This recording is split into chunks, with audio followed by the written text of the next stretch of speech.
Bassmaster has done a fantastic job of balancing this schedule through the lakes they've selected. And now we're entering the kind of where we're starting to get into summertime, and it'll be interesting to see, with Lake Tenkiller being a little bit of high water in a home pond for Jason Christie, will we see technology play? Will we see some of these guys have success? Or will this be the tournament where we start to see technology kind of dominate again on the Bassmaster schedule before we go north into smallmouth land? But I think there is a pretty good opportunity. This is a 50-50 event, and I think guys like Greg Hackney, Jason Christie could have a very solid event here, but I do think there's going to be offshore fish at play, and people will be fishing with their electronics and deep and offshore. So I think it'll be an interesting balance again to watch in this tournament, and I'd love to hear what you guys think. Do you pick Jason Christie on his home pond in the summertime when the water's been high but it's been coming down?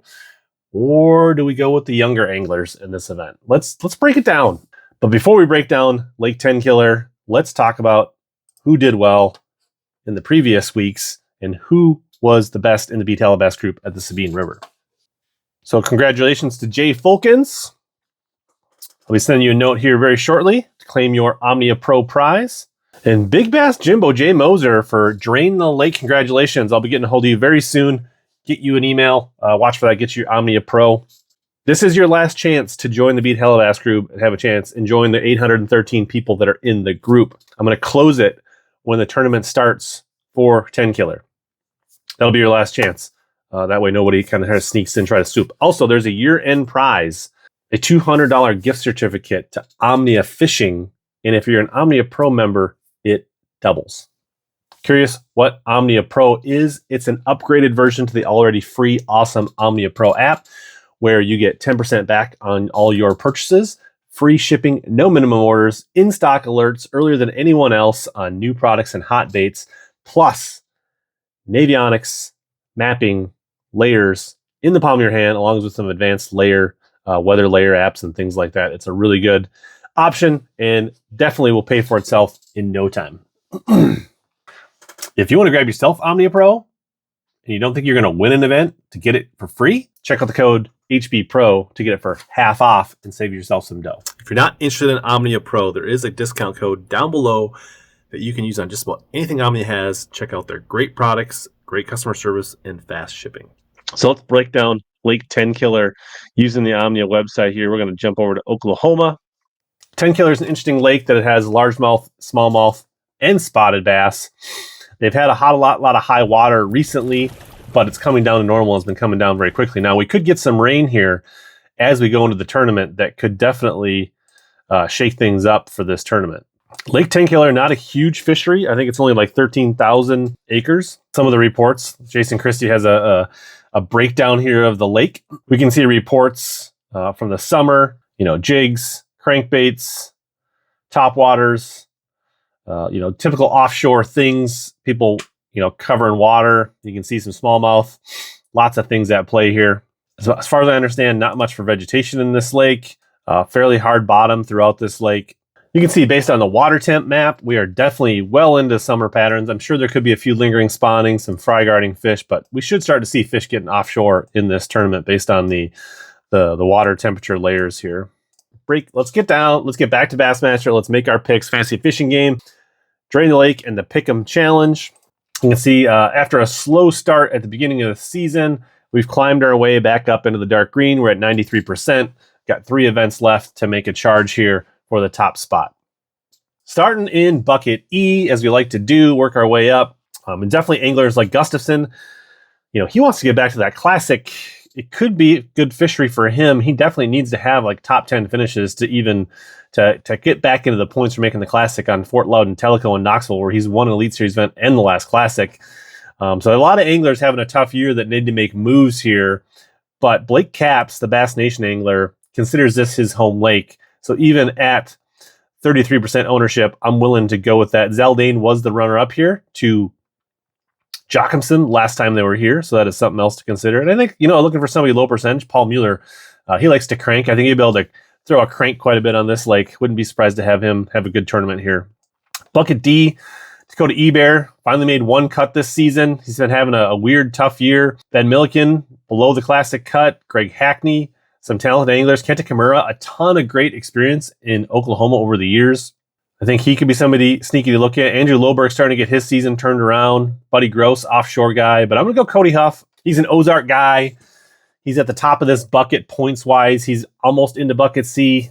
I think he's going to make a move here, so I'm going to go with him. Bucket C, Jason Christie holding down the fort percentage-wise. You also got Jordan Lee, who would like to get back to a classic. Polinick, Jochimson, the defending champ here. Blaylock, Wesley Gore, I think, is a guy that I really thought about picking here really hard. Fouts, after, competing for Angler of the Year, he's down in bucket C, fighting for a classic. Schlopper coming off a win. A lot of interesting picks here. But I'm going to go Christie on his home pond. I think there's enough color in the water. There's enough water through the system. I think Christie will hold court in bucket C, kind of being a safe pick. Bucket B, Corey Johnston having a little bit tougher season than his brother. Luke Palmer, an Oklahoma guy, getting a lot of love. John Garrett, I feel like this fits up really well for him being offshore. If you think about how he was deep cranking on Harris Chain last season for the win, I could see something like that playing. Cody Meyer, having a solid year, getting to the post spawn, loves to Nico rig. Senko could be really good. There's a lot of these young anglers like Emil Wangler, JT Tompkins that could be really good options in this bucket. I'm going to go Robert Gee. Just thinking back to last year, how when we got into the post-spawn mixed bag tournaments where he could fish for spots and largemouth, he really started to excel. Thinking back to like Smith Lake and things like that. Maybe we'll see those juice jigs, hair jigs make an appearance again in this tournament. Bucket A, Trey McKinney's getting all the love. I really thought hard about picking Jay Shakurit. He's done well in Oklahoma on different fisheries. He's been catching them everywhere he goes. Probably one of the hottest anglers on tour. Fujita, Walters, so many good anglers. Tyler Williams, I think I think Jochimson won dragging a jig, so Tyler Williams could be really strong here. Don't sleep on Taku Idu. Justin Hamner won a classic, in Oklahoma, but I think nobody's hotter than Easton Fothergill. I think he's going to be really strong here in this event. So we're going with Beeston. He after Florida, he's been absolutely almost dominant. He's only had one non-top 10, and it was an 11th on the Sabine. So we're locking in with Easton in bucket A. Love to hear your guys' picks down in the comments below. Let's move over to Drain the Lake, where my Drain the Lake team is also hovering around 93%. All right, let's pick our anglers here. We're going with Blake Capps, Jason Christie, Luke Palmer, Logan Parks, Tyler Williams, Cole Sands, Robert Gee, and Hamner. So Blake Capps, Jason Christie, Luke Palmer, Logan Parks, Tyler Williams, Cole Sands, Robert Gee, and Justin Hamner are my 8 anglers. Let's get over and live pick the pick'em game quick before we do the tiebreaker weight. Shakurit versus Johnston. Like I said, Shakurit seems almost like a lock for a top 10. I think he does what he needs to do and pulls away and gets the AOI this year. Tucker Smith versus Schlopper. As awesome as it was to see Pat Schlopper win the last event, I think this sets up better for Tucker Smith. Polinick versus Meyer. I'm not betting against the Senko this week.